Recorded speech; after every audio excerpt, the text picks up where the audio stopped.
Immunity పెరుగుదలలో zinc, iron చాలా ఎక్కువగా ఉపయోగపడతాయి అని చెప్పేసి వింటూ ఉంటాం కదా. ఎలాంటి ఫుడ్లో మనకి జింక్, ఐరన్ లభిస్తుంది?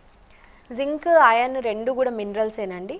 సాధారణంగా సీ ఫుడ్ ఒకటి, నట్స్ అండ్ సీడ్స్ ఒకటి, వీటిలో మనకి జింక్ అనేది సరైన క్వాంటిటీస్లో ఉంటుంది. అయితే అందరూ ప్రతిరోజు నట్స్ అండ్ సీడ్స్ తీసుకోరు అలవాటుగా.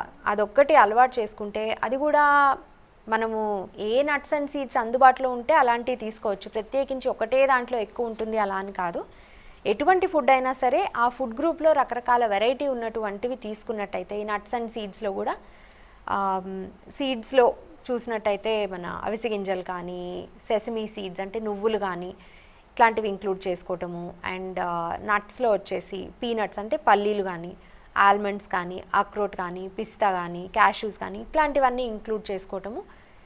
అన్నిట్లోనూ మనకి ఏది అందుబాటులో ఉంటే అది ప్రతిరోజు కొంత క్వాంటిటీ తీసుకోవటం వల్ల కొంత మనకి జింక్ అనేది లభిస్తుంది.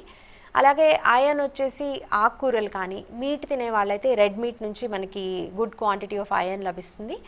దాంతోపాటుగా అన్ని రకాల గింజలు ఉన్నాయనుకోండి, మన అలసందలు కానీ, రాజ్మా కానీ, సోయా చిక్కుడు గింజలు కానీ, వీటన్నిటిలో కూడా ఈ నల్ల శనగలు, వీటన్నిటిలో కూడా మనకి ఐరన్ కంటెంట్ అనేది ఎక్కువగా ఉంటుంది. అవి అబ్జార్బ్ అయ్యేందుకు అవసరమైనటువంటి విటమిన్ సి కూడా, అంటే అలాంటివి ఇప్పుడు మనం బాయిల్ చేసుకున్న గుగ్గిళ్ళు లాంటివి తీసుకుంటే దాంతో కొంత amount of fresh vegetables like great చేసినటువంటి క్యారెట్, బీట్రూట్ లాంటివి యాడ్ చేసుకుని, కొంత లెమన్ యాడ్ చేసుకుంటే ఆ గింజల్లో ఉన్నటువంటి ఐరన్ కూడా మన బాడీకి సక్రమంగా పట్టేందుకు అవకాశం ఉంటుంది మనకి.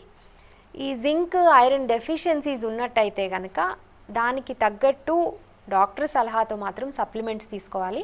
బట్ అలా కాకుండా మీ అంతటి మీరు కానీ ఐరన్ సప్లిమెంట్స్ కానీ, మీ అంతటి మీరు కానీ జింక్ సప్లిమెంట్స్ కానీ తీసుకున్నప్పుడు టాక్సిసిటీకి ఛాన్స్ కూడా చాలా ఎక్కువ ఉంటుంది. సో సప్లిమెంట్ అనేది సొంత ప్రిస్క్రిప్షన్ పనికిరాదు. దయచేసి కేవలం ఎక్స్పర్ట్ సలహాతో మాత్రమే తీసుకోవాలి.